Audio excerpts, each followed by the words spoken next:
Center, Chief Meteorologist Cameron Moreland. Colder weather is on the way, just not cold. Let's take a look at your 7-day temperature trend. Highs tomorrow will only be in the upper 20s compared to the upper 30s and lower 40s we saw today and yesterday. After that, we'll warm up a little bit on Wednesday and Thursday, and then we'll see some colder weather. And I do mean cold, with highs only around 15 degrees on Saturday. That'll be about 15 degrees below normal for this time of year. Well, today was another mild one, upper 30s to lower 40s across just about all of northeast Wisconsin. We had 41 degrees in the Marinette-Menominee area, 40 for a high in Green Bay. You can see just about everybody else had a high of 39. That's 10 to 15 degrees above normal for this time of year. But this evening, we've got a gusty westerly wind, and that westerly wind is dragging some colder air south out of Canada, and so temperatures are slowly falling now. 32 degrees in Kewaunee. We've got 30 in Chilton, 28 in Oshkosh. It's also 28 degrees in Fond du Lac. Along with the milder temperatures today, we had those gusty winds, cloudy skies, and a few flurries. Those winds at times gusting up to around 40 miles per hour, helping to dry us out just a bit. There's a lot of melted snow and puddles out there from just the rain we saw yesterday into this morning. And so far, this winter up to this point has been wet.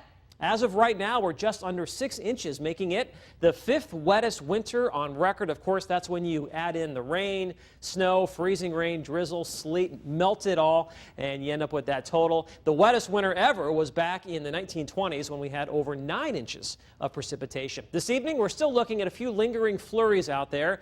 Not a big deal. We'll see a chance for a couple of flurries throughout the night and possibly into tomorrow as well. The system that brought us the warm weather and the soaking rain now slowly pulling away from Wisconsin. Behind it, we've got a trough of low pressure, which is producing a lot of low cloudiness. Meanwhile, high pressure to our south and west will try to break those clouds up as we move throughout the night into tomorrow, and it could have a tough time. We'll just have to wait and see. Temperatures behind the system dropping 5, 10, 15 degrees colder than what we saw yesterday. You can see that high of 40 in Green Bay today, but it was only 28 in Minneapolis, 24 in Fargo. That colder weather is rotating in from the west. High temperatures tomorrow will be about 10 to 12 degrees colder than what we saw today. Look for 29 degrees in Bondwell, 30 in King, 30 in Little Chute, and 28 can be expected in Reedsville. So Precision Cast shows a lot of clouds tonight, maybe some clearing at times. Tomorrow, clouds mixing with some sunshine. The best chance for seeing a lot of sunshine will be tomorrow afternoon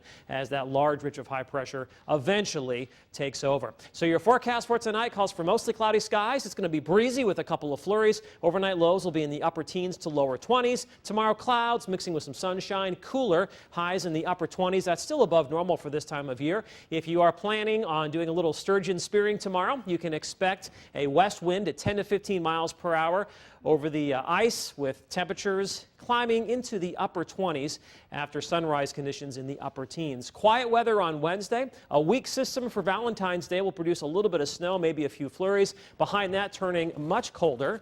For Friday, Saturday, and Sunday, teens to around 20 degrees. Morning lows will be below zero Saturday and Sunday morning, and then we'll have a chance for some more light snow by the time we get to next Monday. All right, we knew we were going to dip down a little bit there, but it's really just one day that we go much colder. Yeah, and it's really not till this weekend. And then after that, we warm up again, and then next week looks a lot more active with the potential for maybe some bigger storms. We'll have to wait and see. All right, sounds good. Thanks, Cameron. Still ahead on NBC26, this Packers cheerleader